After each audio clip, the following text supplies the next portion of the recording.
جتنا بڑا دینے والا ہوتا ہے اتنا ہی ہدیہ بڑا ہوتا ہے۔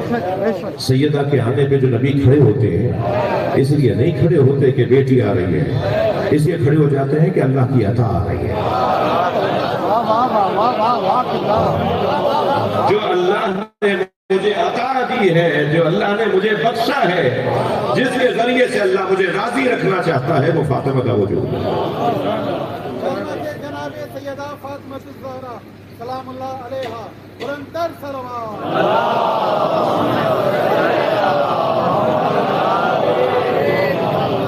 توجہ کر رہے ہیں؟ بات تھوڑی سی آگے بڑھی۔ دیکھیے یہ حدیث سنی شیعہ سب نے لکھی ہے اور حدیث معتبر کتابوں میں۔ کلما دخل علیہا کلما دخلت علیہ، جب بھی سیدہ نبی سے ملنے کے لیے آتی تھی۔ کلما کا لفظ ہے ہمیشہ کی بات ہے، ایک دفعہ کا قصہ نہیں ہے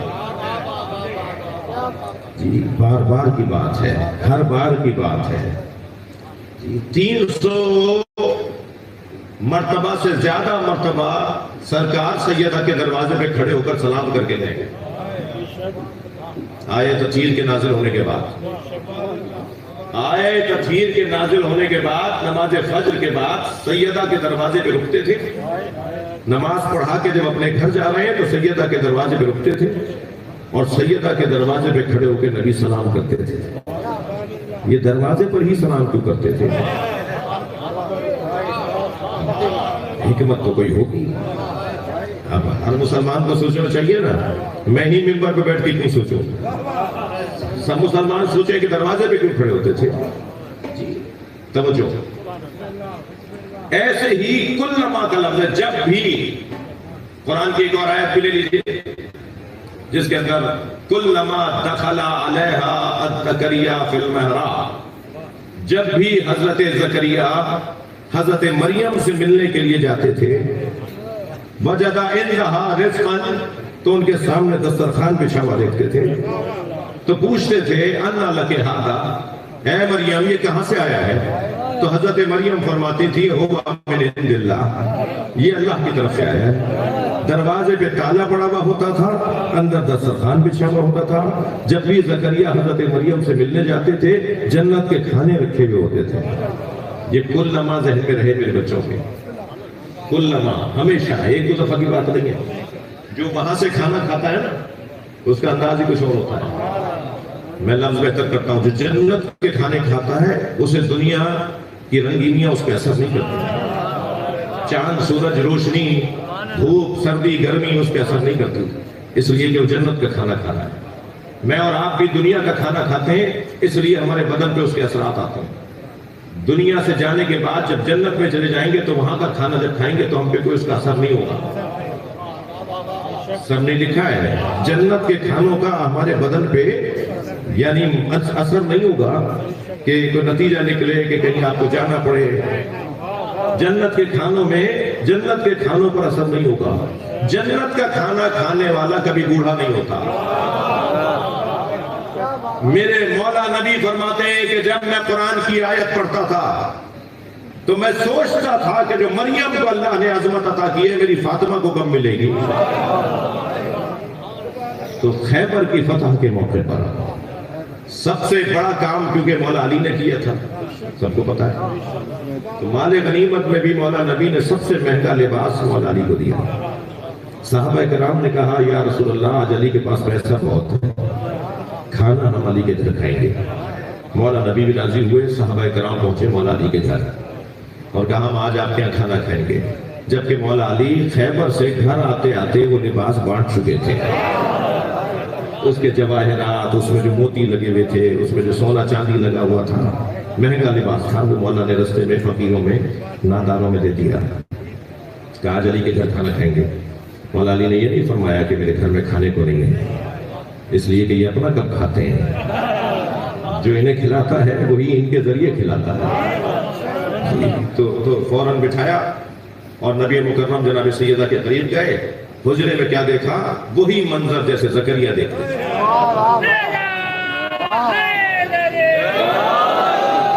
وہی منظر جو جناب زکریا دیکھتے تھے. اس دسترخوان کو بچھا ہوا دیکھا, فرمایا انا لک ھذا, وہی جملہ پوچھا ہے, فاطمہ یہ کہاں سے آیا؟ تو بی بی نے وہی جواب دیا جو قرآن میں حضرت مریم نے دیا ہے. فرمایا ہوا من عند اللہ, یہ جنت سے آیا ہے, یہ اللہ کی طرف سے آیا ہے. جیسے ہی نبی نے سیدہ سے جملہ سنا, اس کے بعد کا جملہ میں آپ کو ہدیہ کر رہا ہوں, جو نبی سرکار نے اس دسترخوان کو دیکھ کر ارشاد فرمایا, فرمایا ھذہ جفنۃ التی یاکل منھا القائم, یہ وہی دسترخوان ہے جس سے ہمارا مہدی کھانا کھائے گا.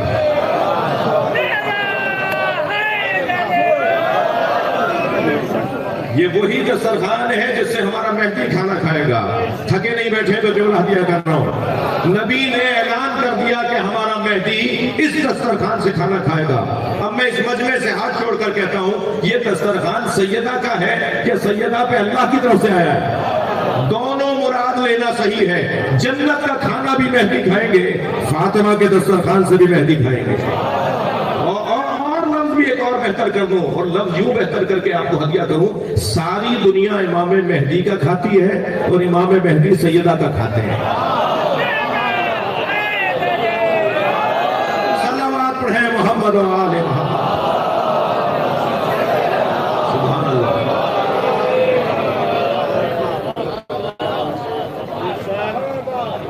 میرے سنی بھائی, میری جان, میرے عزیز تشریف فرما ہے. ایک جگہ ہم نے کہا کہ جب حضرت مہدی کا ظہور ہوگا تو حضرت 40 سال کے ہوں گے. تو ممبر سے اتر کے فوراً روک لیا ایک میرے بھائی نے. انہوں نے کہا جی 40 سال کے ہوں گے تو 40 سال پہلے ہی دنیا میں آئے ہوں گے نا, تو آپ کو 1150 سال سے انتظار کر رہے ہیں.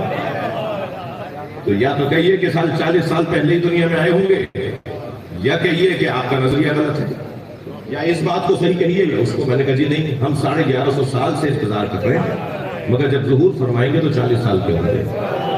کہنے لیں شیعوں کی تو پہلے ہی باتیں سمجھ میں نہیں آتی, ایک اور بڑھ گئی, بہت ساری باتیں نہیں سمجھ میں آتی. میں نے کہا جی کیا پریشانی ہے؟ کہنے لگے مولانا کیسے ممکن ہے کوئی ہو 1150 سال کا اور 40 سال کا ہو, یہ تضاد ہے. میں نے کہا نہیں تضاد نہیں ہے, اللہ کریم بھی ہے, اللہ قادر بھی ہے. وہ قادر جو چاہے کرے. کہنے لگے نہیں بات سمجھ میں نہیں آئی. میں نے کہا بتائیے آپ 70 سال پہلے ہیں, 70 سال کے تھے وہ. میں نے کہا 70 سال پہلے جب آپ دنیا میں آئے تو ماں کے شکم سے سر کے بال بھی لے کر آئے تھے, بھووں کے اور پلکوں کے بال بھی لے کر آئے تھے. آپ نے اگر سر کے بال آج تک نہ کاٹے ہوتے تو چٹیاں بڑھتی آپ کو, تو پیروں تک ایڑیوں تک آتے, لیکن آج تک آپ نے بھویں نہیں کاٹی, پلکیں نہیں کاٹی. ایک بال بڑھ کر بتا رہے ہیں کہ اللہ بڑھاتا ہے, ایک روک کر بتا رہا ہے اللہ روکتا ہے. ہیں دونوں 70 سال کے.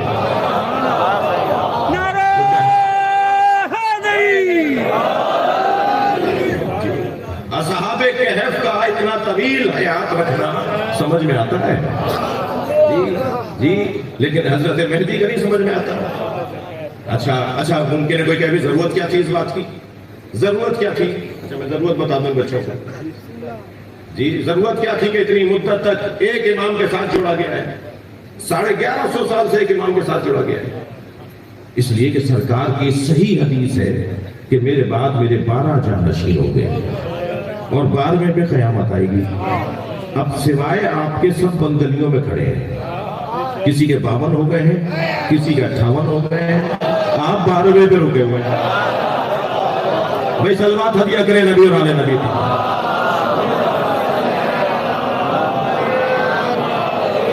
یا تو کہیے وہ حدیث صحیح نہیں ہے, وہ حدیث سب نے لکھی ہے, سب نے لکھی ہے.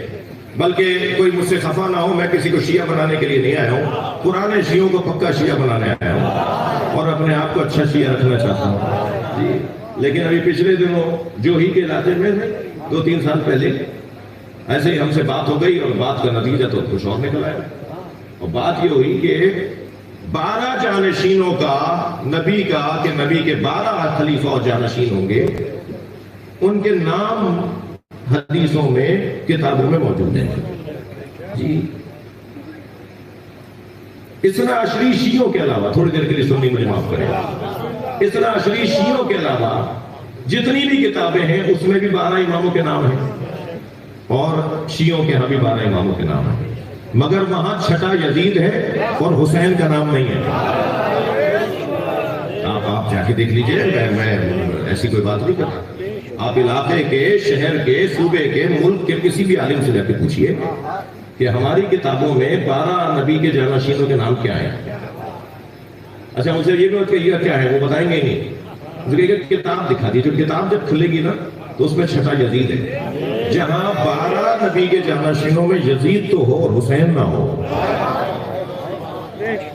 اور ادھر نبی کے 12 جانشینوں میں آخری کا نام مہدی ہے، 12ویں امام کا نام حضرت مہدی ہے، مگر وہ طویل عمر سے ہے۔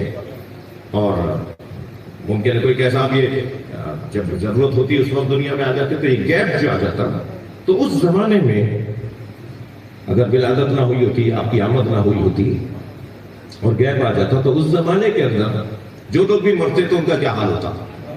اس لیے کہ صحیح مسلم میں مولانا آج ہی پڑھ رہا تھا، صحیح بخاری میں، یہ 2 بڑی کتابوں میں ہمارے بھائیوں کے ہاں، اور اہل تشیع کی کتابوں کے اندر یہ حدیث سنی شیعہ کے ہاں ہے، من ماتا ولم یعرف امام زمانہ فقط ماتا میتۃ جاہلیہ، جو مر جائے اور اپنے زمانے کے امام کی معرفت حاصل نہ کرے وہ کفر کی موت مرا۔ فائدہ سمجھ میں آ گیا کہ اتنی طویل عمر کی کیا فائدہ کیا ہے؟ جی اگر آپ کی ولادت نہ ہوئی ہوتی اور آپ آتے جب جیسے ہمارے پاس بھائی چاہتے ہیں کہ ایسے آتے، تو وہ جو گیپ آ رہا ہے اس میں جو لوگ مر رہے ہیں ان کا تو کوئی امام ہی نہیں ہے۔ جب امام ہی نہیں ہے تو وہ جاہلیت کی موت مرے۔ یہ اور بات ہے کہ میں اپنے امام کی زیارت نہیں کر پا رہا مگر مجھے نام بھی پتا ہے، ولدیت بھی پتا ہے۔ سلامات پڑھیں محمد و آل محمد۔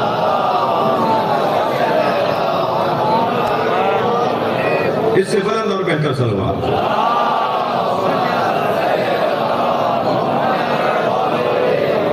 اچھا مسلسل مجھے دیگ بجنے کی آواز آ رہی ہے، تو یہ تیار ہو گئی ہے یا تیار ہو رہی ہے؟ امام زمانہ بلند صلوات۔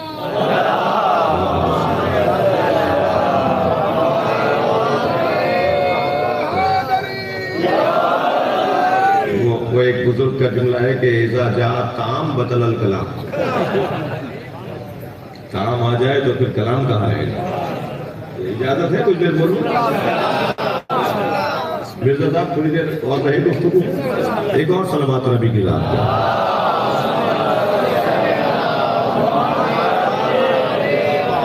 میں پلٹ رہا ہوں اپنے مضمون کی طرف۔ سیدہ کا دسترخوان آج بھی امام زمان اس دسترخوان سے کھاتے ہیں۔ جب اس کائنات کا قطب، اس کائنات قطب عالم امکان، پوری کائنات جس کی وجہ سے ٹھہری ہوئی ہے، صوفیہ، اولیاء، عرفاء اس اصطلاح کو استعمال کرتے ہیں، قطب کی اصطلاح۔ اور قطب چکی کے بیچ میں جو چوب ہوتی ہے، چکی کے دو جو سر ہوتے ہیں، چکی کے جو پتھر ہوتے ہیں، ان دونوں کو روکنے کے لیے، دونوں کو جوڑنے کے لیے، دونوں کو بیلنس کرنے کے لیے، دونوں کو کام کرنے کے لیے، ایسے ہی آسمانوں اور زمین کو روکنے کے لیے، دونوں کو کام کرنے کے لیے، دونوں کو متوازن رکھنے کے لیے ان کے درمیان جو قطب ہے اسے امام زمانہ کہا جائے۔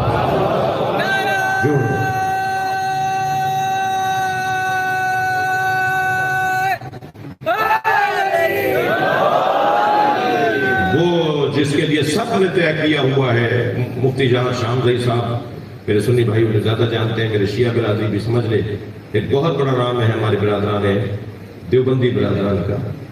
کراچی میں انہیں قتل کیا گیا، انہوں نے عقیدہ ظہور مہدی کے نام سے کتاب لکھی ہے، 25 مرتبہ سے زیادہ وہ کتاب چھپ چکی ہے۔ اس کتاب کے 4تھے صفحے پہ انہوں نے لکھا ہے کہ یہ سنی شیعہ عالم اسلام کا متفق علیہ فیصلہ ہے کہ اس کائنات کو عدل و انصاف سے پر کرنے والا فاطمہ کا بچہ ہے، وہ حضرت زہرا کے بیٹے ہیں، وہ سیدہ کی اولاد ہے۔ یہ کائنات سیدہ کے نام پر بنی، سیدہ کے نام پہ بچے گی۔ سب سیدہ کے بچے کا انتظار کر رہے ہیں۔ میرے سنی بھائی کہہ رہے ہیں کہ ولادت ہوگی، شیعہ کہہ رہے ہیں کہ آمد ہو چکی ہے، لیکن دونوں اس سے ہٹ کر نہیں بول رہے ہیں کہ امام مہدی نہیں ہے۔ جب ایک تکفیری نے کہیں امام مہدی کی توہین کی تھی، تو میرے پاس وہ ریکارڈ موجود ہے. ایک بہت بڑے سیاسی مولانا ہے، بہت بڑے سیاسی ایک عالم دین ہے، ان کا وہ کلپ میرے پاس موجود ہے جو انہوں نے خطاب کرتے ہوئے ان سے ناراضگی کا اظہار کیا کہ حضرت مہدی کے بارے میں منفی بات نہ کرو. کیا معلوم کہ جس مہدی کو شیعہ بولتے ہیں وہی مہدی ہو جس کا ہم بھی انتظار کر رہے ہیں.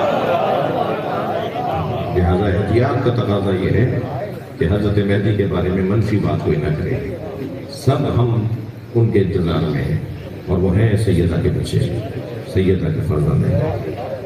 جی